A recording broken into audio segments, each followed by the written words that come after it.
Greetings, Remnant Church and online friends. Welcome to the Midweek Refuel, where we seek out the ancient wisdom, simply because modern wisdom is missing an eyeball. Chesterton once reminded us that modern thought can be clever. In fact, it excels at cleverness, but cleverness without stereoscopic vision becomes madness. And so, every week we return to the ancient wisdom that still sees whole, the Word of God and the witness of the saints. I have watched my entire life materialist and determinist completely undermine and destroy the very soil of sanity, the very soil of healthy thought.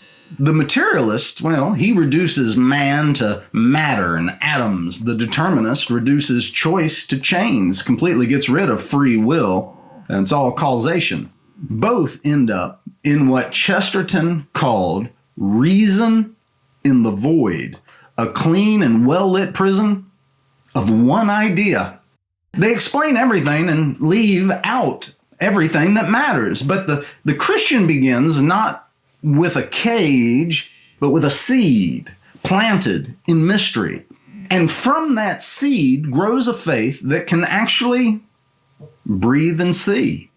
If I look at the cultural influences over just my short lifetime, then I must lay the blame at the doorpost of the ideologues who tried to explain man without mystery, tried to explain him away. The Marxist who told us history is nothing but economics. The Freudian who told us the soul is nothing but repressed desire. The Darwinist who told us life is nothing, God help us, but survival. And now the technocrat of our age who tells us identity is nothing but transferable data. Each one of these promised visual clarity. Each one put us in chains, didn't it? The system is so infected with the disease of the materialist and the determinist ideologies that it really no longer matters how far to the right we swing politically. Because without drastic measures, it will take forever. That's not just a number I'm throwing out. Statistically, it will take forever to even clean the surface level rot out of our public school systems. And by forever, I don't mean a few decades until the old guard retires. I mean never. These ideas don't leave by attrition. They are hardwired into the very framework of the school systems, the curriculum, the teacher training programs, the accreditation boards, the unions, the policies. Institutions don't age out like people do. They self-replicate themselves. Each generation of teachers is trained by the last in the same ideology. And so the machine simply reloads itself with the next crop of graduates. Even if a few bad actors disappeared, the culture, the media, the government standards, and the publishing houses, they would still keep pumping that same worldview back into the classroom. That means that if we just sit back and wait, nothing changes, folks. The system will reboot itself with every new generation. If we don't make demands, real demands now, if we don't take real action now, if we don't pay the cost now, if we don't create reform or build alternatives, all that we do in every other arena of life will eventually be completely undone by the pipeline of education. Why? Because insanity itself has infected our universities and our public school systems from K to 12 like a sad disease.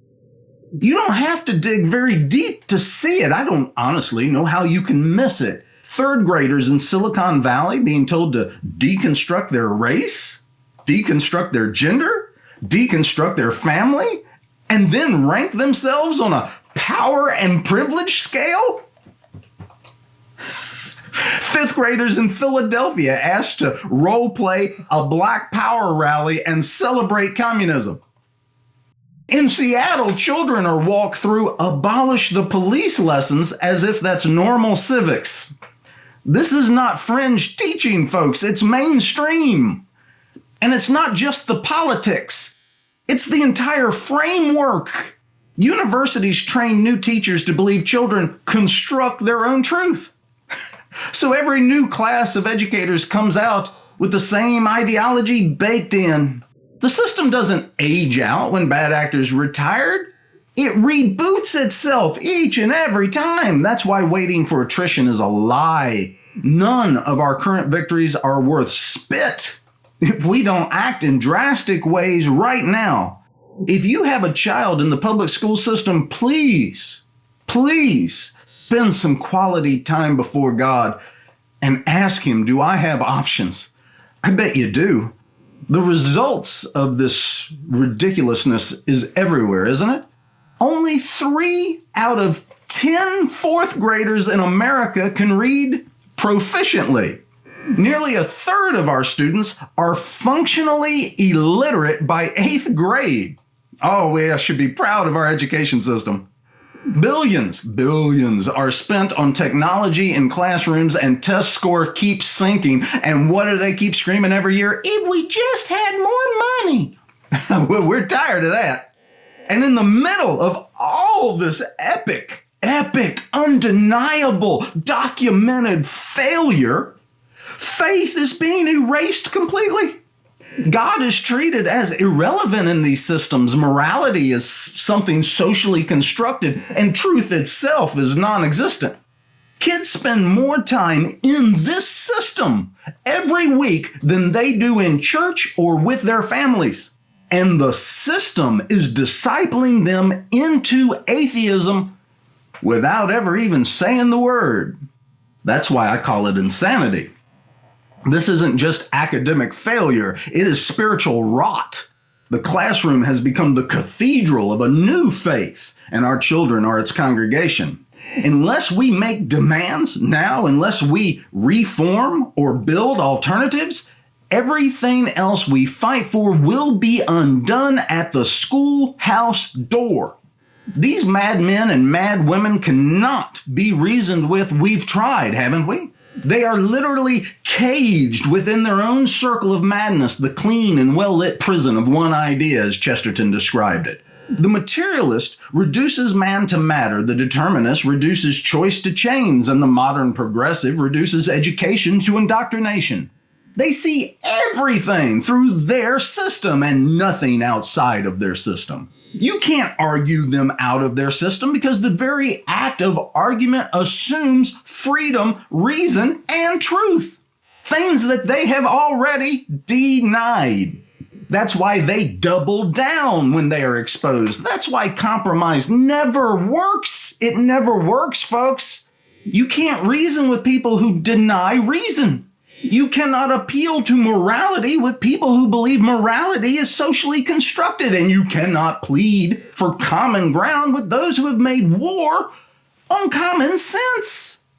And so if we do not stand now, if we don't pay the price now, if we don't rock the boat now, if we don't draw the line, if we don't take back the soil where our children are planted, the future is already written.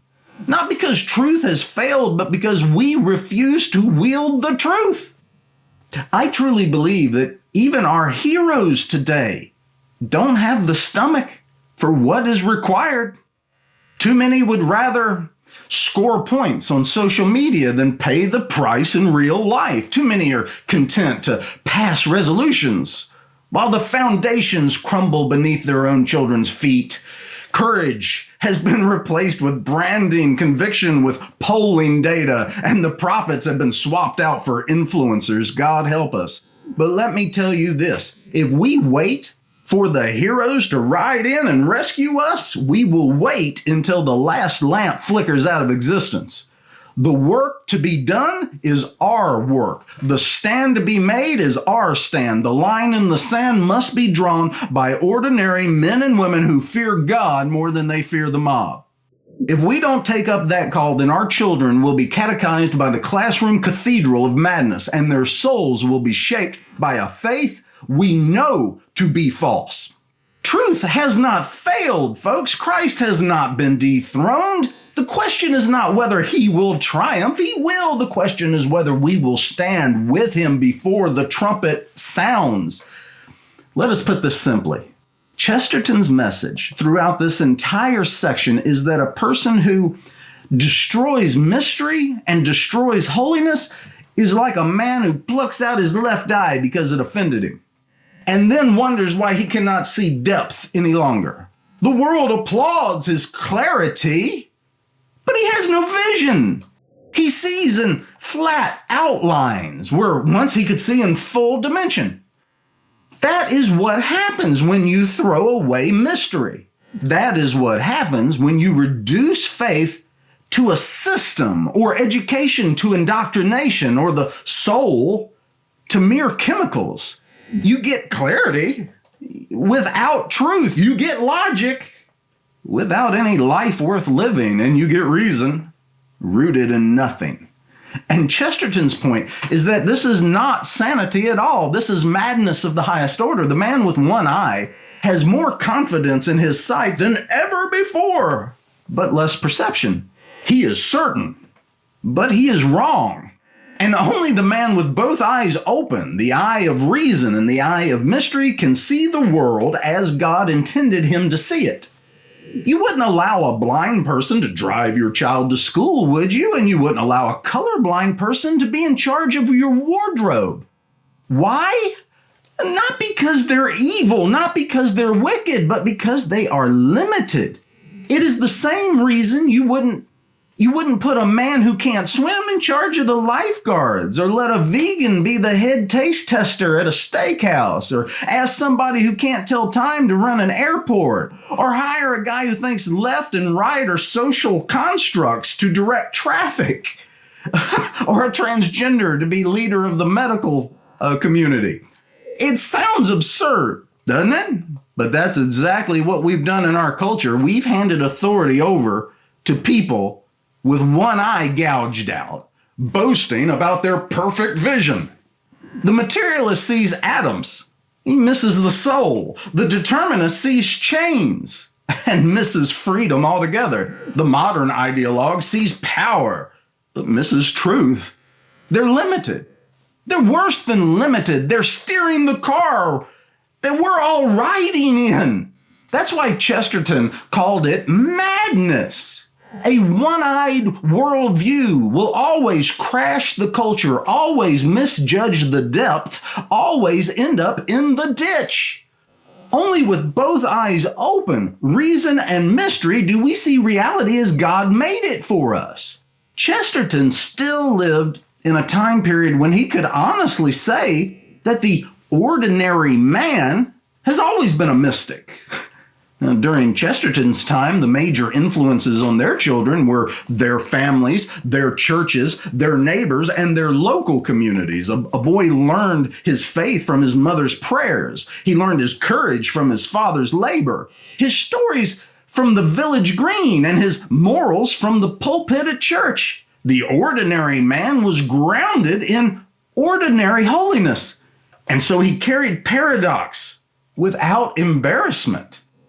But in our day, it has been replaced. The ordinary man no longer draws wisdom from his family, from his church, or from his community. Oh no, he draws it from the television, from Hollywood, and from the endless scroll of social media, and from state-mandated curricula, and from the propaganda of screens that never turn off. The mysticism of the ordinary man has been traded for the algorithm of the ordinary feed. Where Chesterton saw men who believed in both fairyland and fate, we now see men who believe in neither God nor mystery, but only in the latest headline, the latest trend, or the latest talking point. The ordinary man is no longer a mystic. Nope, the ordinary man is now a consumer. And unless we put mystery back at the center of our lives, unless we plant the seed of dogma in the dark soil of worship, our children will inherit not stereoscopic vision, but rather blindness disguised as light. The ultimate end of materialism and determinism is always the same. Listen to me. They're always the same. Reduction, despair, death. It's being played out in front of all of us. If man is only matter, then he is nothing more than a clever little animal. If choice is only chains, then he is nothing more than a cog in the machine. Carried to their ultimate conclusions, these ideologies leave us with no freedom, no meaning, and no hope. And yet they're taught everywhere. They promise clarity, but they deliver sterility. They explain everything, but they leave out everything that matters. Love, beauty, conscience, eternity. Their end is a very flat world where man eats himself in the serpent's circle, choking on his own cleverness. Chesterton once said that the determinist may make the theory of causation very clear, but then he cannot even say, "if you please," to the housemaid, because his system has denied her the dignity of being able to make a choice. And we see the same contradiction everywhere today, don't we? The materialist insists that we are nothing but biology, yet stumbles when asked to define what a woman is. The professor declares that free will is an illusion, yet still grades his students as if they could choose to study or choose to slack off. The activist demands tolerance, yet cannot themselves tolerate a whisper of disagreement with them.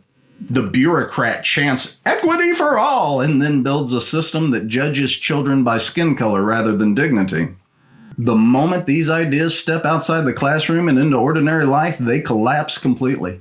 But the end of Christ's way is life. Where materialism reduces, Christ restores. Where determinism enslaves, Christ liberates. Where the circle closes in on itself, the cross opens outward and upward to God, outward to neighbor, and forward to eternity. The ultimate end of Christ's teaching is not a prison, it is a kingdom. It is not despair, it is resurrection, and it is not the suicide of thought, but rather it is the very renewal of the mind. Chesterton's madman is locked forever in the cell of his one idea.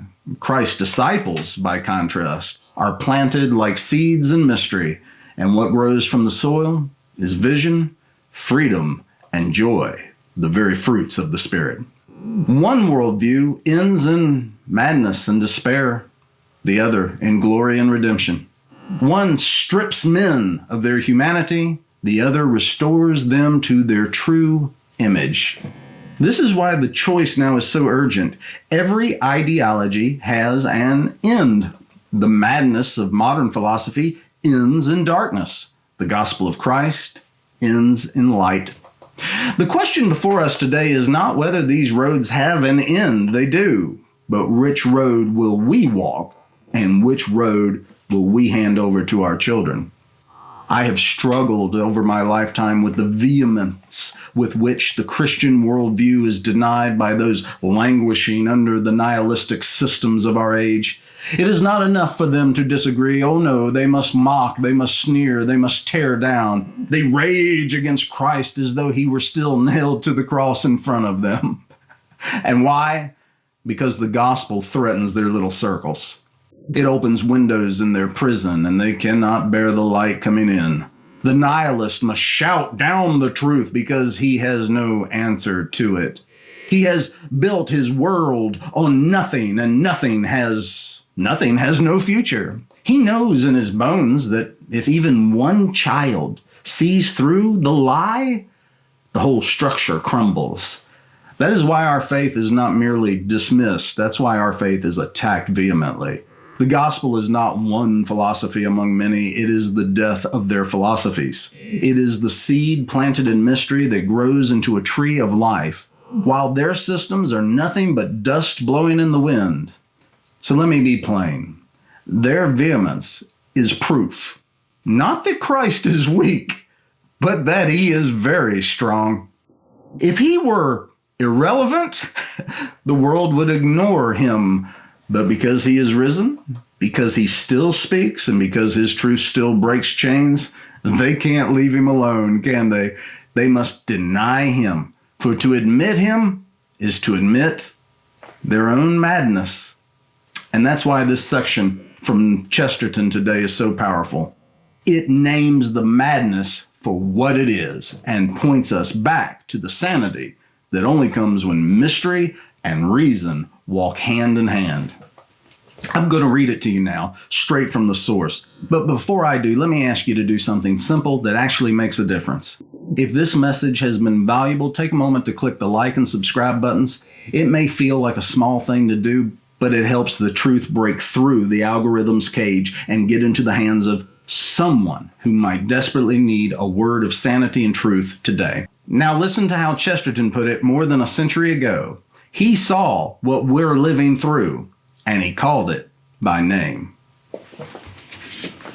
This chapter is purely practical and is concerned with what actually is the chief mark and element of insanity. We may say in summary that it is reason used without root, reason in the void. The man who begins to think without the proper first principles goes mad. He begins to think at the wrong end. And for the rest of these pages, we have to try and discover what is the right end. But we may ask in conclusion, if this be what drives men mad, what is it that keeps them sane? By the end of this book, I hope to give a definite, some will think a far too definite, answer. But for the moment, it is possible in the same solely practical manner to give a general answer touching what in actual human history keeps men sane. Mysticism keeps men sane. As long as you have mystery, you have health. When you destroy mystery, you create morbidity. The ordinary man has always been sane because the ordinary man has always been a mystic. He has permitted the twilight. He has always had one foot in earth and the other in fairyland. He has always left himself free to doubt his gods, but unlike the agnostic of today, free also to believe in them. He has always cared more for truth than for consistency. If he saw two truths that seemed to contradict each other, he would take the two truths and the contradiction along with them. His spiritual sight is stereoscopic. Like his physical sight, he sees two different pictures at once and yet sees all the better for that. Thus, he has always believed that there was such a thing as fate, but such a thing as free will also. Thus, he believed that children were indeed the kingdom of heaven, but nevertheless ought to be obedient to the kingdom of earth. He admired youth because it was young, and age because it was not. It is exactly this balance of apparent contradictions that has been the whole buoyancy of the healthy man. The whole secret of mysticism is this, that man can understand everything by the help of what he does not understand. The morbid logician seeks to make everything lucid and succeeds in making everything mysterious. The mystic allows one thing to be mysterious, and everything else becomes lucid. The determinist makes the theory of causation quite clear and then finds that he cannot say, "if you please," to the housemaid. The Christian permits free will to remain a sacred mystery. But because of this, his relations with the housemaid become of a sparkling and crystal clearness. He puts the seed of dogma in a central darkness, but it branches forth in all directions with abounding natural health. As we have taken the circle as the symbol of reason and of madness, we may very well take the cross as the symbol at once of mystery and of health. Buddhism is centripetal, but Christianity is centrifugal. It breaks out, for the circle is perfect and infinite in its nature, but it is fixed forever in its size. It can never be larger or smaller. But the cross, though it has at its heart a collision and a contradiction, can extend its four arms forever without altering its shape. Because it has a paradox in its center, it can grow without changing. The circle returns upon itself and is bound. The cross opens its arms to the four winds. It is a signpost for free travelers. Symbols alone are of even a cloudy value in speaking of this deep matter, and another symbol for physical nature will express sufficiently well the real place of mysticism before mankind. The one created thing which we cannot look at is the one thing in the light of which we look at everything. Like the sun at noonday, mysticism explains everything else by the blaze of its own victorious invisibility.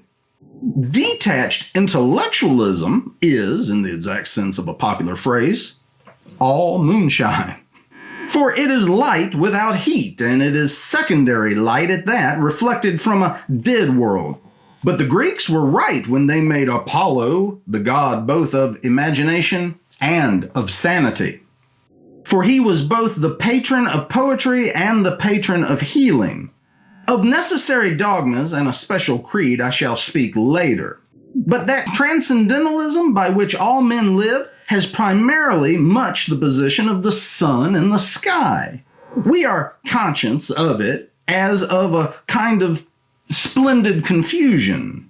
It is something both shining and shapeless, at once a blaze and a blur.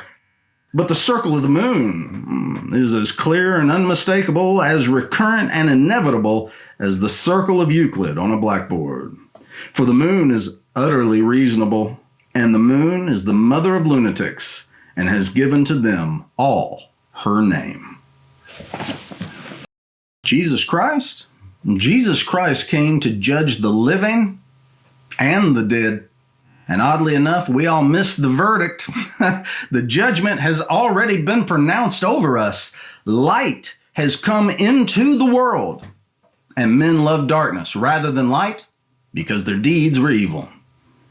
The trial is over. The gavel has fallen and the sentence is clear. Those who cling to their chains have judged themselves already. Those who step into the light, they are already free. We keep imagining that judgment is some distant event waiting at the end of history, but Scripture tells us it is already breaking in. The resurrection of Jesus Christ was the verdict of God on every philosophy, every empire, every idol.